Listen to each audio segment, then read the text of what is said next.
In August 1943, the American Army fired one of its best fighting generals in the middle of a victory. His division had just taken a mountain the Germans swore they could hold. His men worshipped him, and the reason he was relieved of command had almost nothing to do with the enemy. His name was Terry de la Mesa Allen, and the story of why the U.S. Army got rid of its deadliest division commander is stranger than any defeat. Start with the man because he never fit the mold. Allen was born on April 1, 1888, at Fort Douglas, Utah, the son of an artillery officer. He went to West Point and failed out. He could not pass ordnance and gunnery, the mathematics of shells and trajectories, so the academy that produced Eisenhower and Bradley let him go. He finished his degree at Catholic University in Washington in 1912 and took his commission in the cavalry through a side door. The men who would one day sit in judgment of him had graduated the proper way. Allen had climbed in through the window. Then came the First War, and it revealed what kind of soldier he actually was. In the Meuse-Argonne in 1918, leading infantry, Allen was shot through the mouth. The bullet went in one cheek and out the other and took teeth with it. He kept fighting. He was wounded again,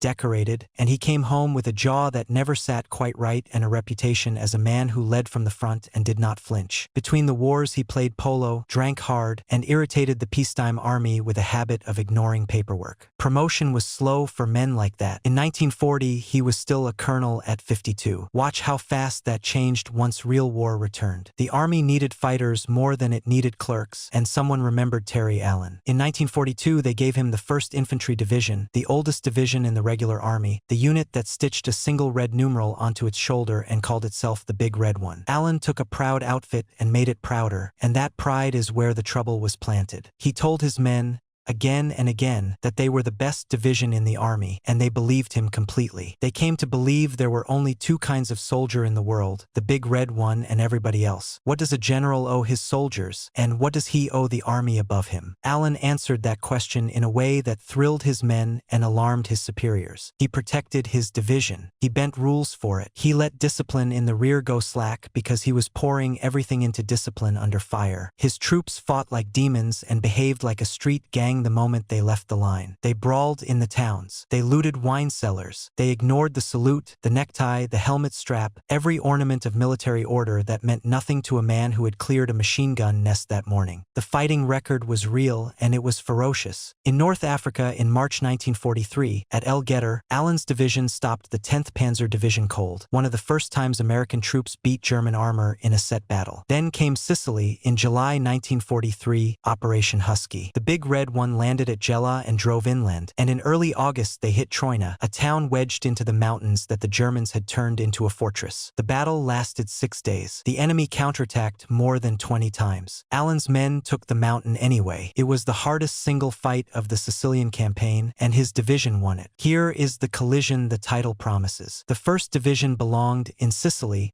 to the 7th Army of George Patton, and no two soldiers on earth were less alike. Patton believed that discipline in small things produced courage in large ones. He believed a man who wore his necktie into battle would stand and fight, and he fined soldiers who went without helmets or leggings even at the front. Allen believed the opposite. He thought you earned a man's courage by trusting him, feeding his pride, and leaving the ceremony for parade grounds. Patton looked at the Big Red One and saw a mob that happened to win. Allen looked at Patton's spit and polish and saw theater. The man who actually pulled the trigger was not Patton. It was Omar Bradley, the two-corps commander, the quiet professional who found Allen almost impossible to work with. Bradley thought Allen had built a division so proud it had stopped taking orders from anyone else, a private army loyal to Terry Allen first and the United States second. On August 7, 1943, with the guns at Troina barely cooled, Bradley relieved Allen of his command. He relieved the assistant division commander in the same stroke, Brigadier General Theodore Roosevelt Jr., the son of the president, another officer who loved the men and loathed the rulebook. Two of the most beloved leaders in the army, gone in an afternoon at the peak of a victory. Sit with how strange that decision looks from the outside. The division had just done something spectacular, and its reward was to lose the general who made it possible. Bradley later defended the move in his memoirs, arguing that Allen's fierce individualism had grown dangerous, that the division needed to be broken of the idea that it answered to no one. He may have been right about the long war. An army of 3 million men cannot run on the personal magnetism of a few brilliant brilliant renegades. It runs on the assumption that when headquarters gives an order, every unit obeys, whether it respects the man giving it or not. Allen had built something that did not fit that machine. The men did not see wisdom, they saw betrayal. The soldiers of the Big Red One never forgave the high command for taking Allen from them, and the resentment leaked out later that year in England, where the division sat waiting for the next invasion and made itself notorious for indiscipline all over again. The gang had lost its leader and it acted like it. Now watch the part that turns the whole story upside down. Getting fired did not end Terry Allen. The army sent him home, and instead of shelving him, they handed him a brand new division that had never seen combat, the 104th Infantry, the Timberwolves. Allen took them and did something almost no other American commander dared. He trained them to attack at night, in the dark, when fear is worst and control is hardest, betting everything on the exact trust that Patton distrusted. He drilled them until night movement felt ordinary. The gamble paid in full. The 104th reached Europe late in 1944 and became one of the finest divisions in the American Army, specialists in the night assault, praised for a combat record that ran from the Netherlands through the heart of Germany with barely a stumble. The general who had been fired for indiscipline turned out to be one of the few men who could impose the hardest discipline of all, the kind that holds a frightened man together at 2 in the morning with the enemy 50 yards away. Terry Allen is the only American general in the Second World War to take 2 different divisions into combat and make both of them elite. The story does not end in triumph, because his kind of story rarely does. Allen retired in 1946 and went home to El Paso, Texas. His son, Terry de la Mesa Allen Jr., followed him into the Army and into command. On October 17, 1967, Lieutenant Colonel Terry Allen Jr. was killed leading his battalion at Ong Tan, in Vietnam, in an ambush that nearly wiped out his unit. The old general outlived his son by 2 years. He died on September 12, 1969, and they buried him at Fort Bliss, among the soldiers he had spent his life refusing to treat like paperwork. So what was he, in the end? The word gangster was never quite fair. Allen ran his division like a family that fought outsiders and protected its own, and an army cannot be built entirely out of families like that. Bradley understood the machine, and the machine won the war. But the machine also needed men who could make ordinary soldiers believe they were unbeatable, and there was no manual for that, no course at West Point, nothing you could put in a field regulation. Allen did it by instinct, the same instinct that got him shot through the jaw in 1918 and kept him walking forward. In August 1943, the American Army fired one of its best fighting generals in the middle of a victory, and it was probably the right call. That is the uncomfortable shape of the thing. Sometimes the man too wild to control is the same man who wins you the mountain, and the army that needs him most is the one that cannot afford to keep him.